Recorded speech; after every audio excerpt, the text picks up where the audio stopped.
Bienvenue au Starter du jour pour bien démarrer sa journée. Aujourd'hui, range ta langue. La Bible nous dit que, alors que Jésus est dans le jardin de Gethsémani en train de prier, des soldats vont arriver. Et là, l'apôtre Pierre qui était avec Jésus, ils étaient 3 disciples avec Jésus, la Bible nous dit que Pierre a sorti une épée. On ne sait pas d'où il avait cette épée, comment se fait-il que cet apôtre avait une épée sur lui, bref, il avait une épée. Et la Bible nous dit qu'il va sortir l'épée et il va essayer de littéralement tuer un homme qui s'appelle Malchus. Et heureusement, Malchus va bouger la tête et il va lui prendre l'oreille. Il va lui couper l'oreille directement. Et on est bien d'accord qu'il ne visait pas l'oreille, il visait la tête et heureusement que Malchus a évité, a esquivé le coup. Et la Bible nous dit que Jésus va reprendre l'oreille et il va la recoller à Malchus et il va dire à l'apôtre Pierre, « Range ton épée ».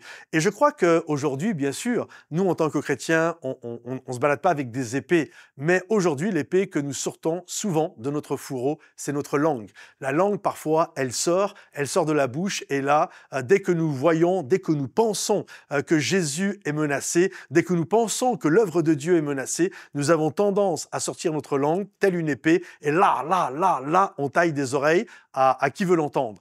Et c'est compliqué quand c'est comme ça, parce que ça ne donne pas un bon témoignage. Et je crois que Jésus nous dit aujourd'hui, range ton épée, range ta langue, remets-la dans la bouche, remets-la dans son fourreau, parce que c'est pas comme ça qu'un enfant de Dieu doit fonctionner.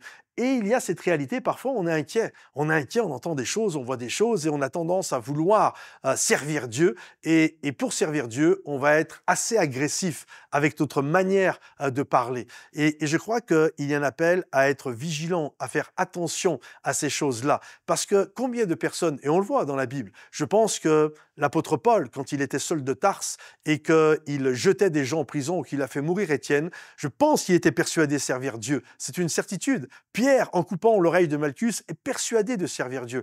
Combien de gens nous avons blessés violemment parce que nous pensions servir Dieu. Je me souviens un jour à l'église, j'étais sur l'estrade et là au fond de l'église, alors que c'était un jour de baptême, il y avait des dizaines, peut-être 60 nouveaux qui étaient là.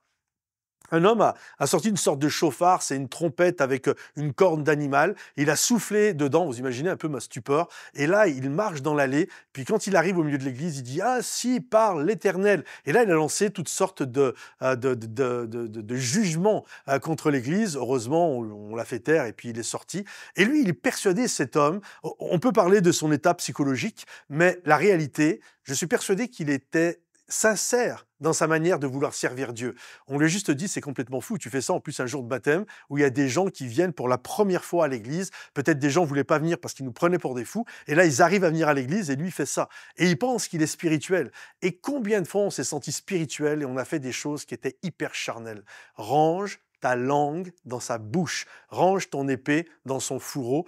Dieu est Dieu et Dieu sait se défendre. Alors, sois intègre, sers Dieu avec passion, avec honnêteté, mais crois que tu n'as pas besoin de tailler des oreilles, que tu n'as pas besoin de faire du mal, de tuer des gens. Ça s'est transformé un jour, ça s'appelle l'inquisition. Des gens qui font du mal. Non, reste serein, reste tranquille. Dieu est Dieu et il est souverain et il est sur son trône et personne ne va le sortir de son trône parce que personne n'est au-dessus de lui, personne n'est plus puissant que lui. Que Dieu te bénisse, que Dieu t'encourage. Si ce message t'a béni, pense à le liker, le partager et le commenter. Et à bientôt. Bye bye.